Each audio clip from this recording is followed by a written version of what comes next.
સમજ અહિંસા તણે. અહિંસા જેવું કોઈ બળ નથી અને હિંસા જેવી કોઈ નિર્બળતા નથી. દાદા ભગવાન.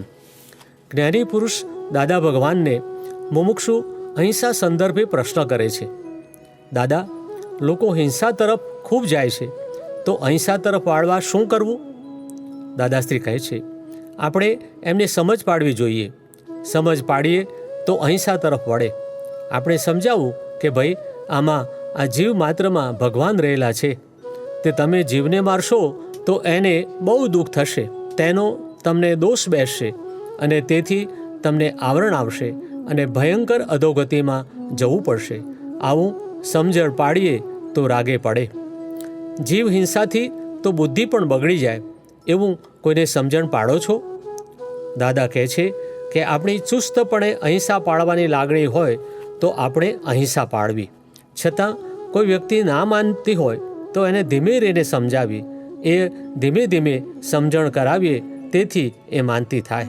આપણો પ્રયત્ન હશે તો એક દાડો થશે. તમે જે ભગવાનને માનતા હો તેની એવી રીતે ભક્તિ કરવી કે હે ભગવાન, દરેકને હિંસા રહિત બનાવો, એવી તમે ભાવના કરજો. તે ભાઈ દાદાને પૂછે છે, દાદા, ઘરમાં માંકણ બહુ વધી ગયા છે તો શું કરવું? દાદાશ્રી પોતાનો અનુભવ કહે છે. વર્ષો પહેલાંની વાત છે. એક ફેરો મારે ઘેર પણ માંકણ વધી ગયા હતા. તે બધા મને અહીં ઘડા પર કરડે ને ત્યારે હું તેમને અહીં પગ પર મૂકતો હતો. અહીં ઘડા પરનું એકલું દુઃખ સહન નહોતું થતું, કારણ કે આપણી હોટેલોમાં આવ્યો અને કોઈ ભૂખ્યો જાય એ નકામું કહેવાય ને. એ આપણે ત્યાં જમીને જાય તો સારું ને, પણ તમારે એટલી શક્તિ ના હોય. આથી તમારે તો માંકડને પકડી બહાર નાખી આવવા, એટલે તમને સંતોષ થાય કે માંકડ બહાર ગયો.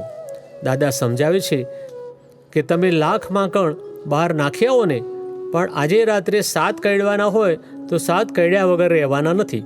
તમે મારી નાખશો તો એ 7 કરડશે.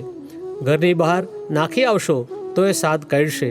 દૂર નાખી આવશો તો એ 7 કરડશે ને કશું નહીં કરો તો એ 7 કરડશે. આ માંકડ શું કહે છે? જો તું ખાનદાન હોઉં તો અમને અમારો ખોરાક લેવા દેને, ખાનદાન ના હોઉં તો અમે એમને એમ જમી જઈશું, પણ તમે ઊંઘી જશો ત્યારે. માટે તું ખાનદાની રાખને. દાદા કહે છે, એટલે હું ખાનદાન બની ગયેલો. તે રાત્રે આપણને આનંદ થાય કે આટલા બધા જમીને ગયા. 2 માણસને જમાડવાની શક્તિ નથી ને, આજ તો આટલા બધાને જમાડ્યા. આપતા સૂત્ર. મોટામાં મોટી હિંસા હોય આ જગતમાં તો કશાય નહીં.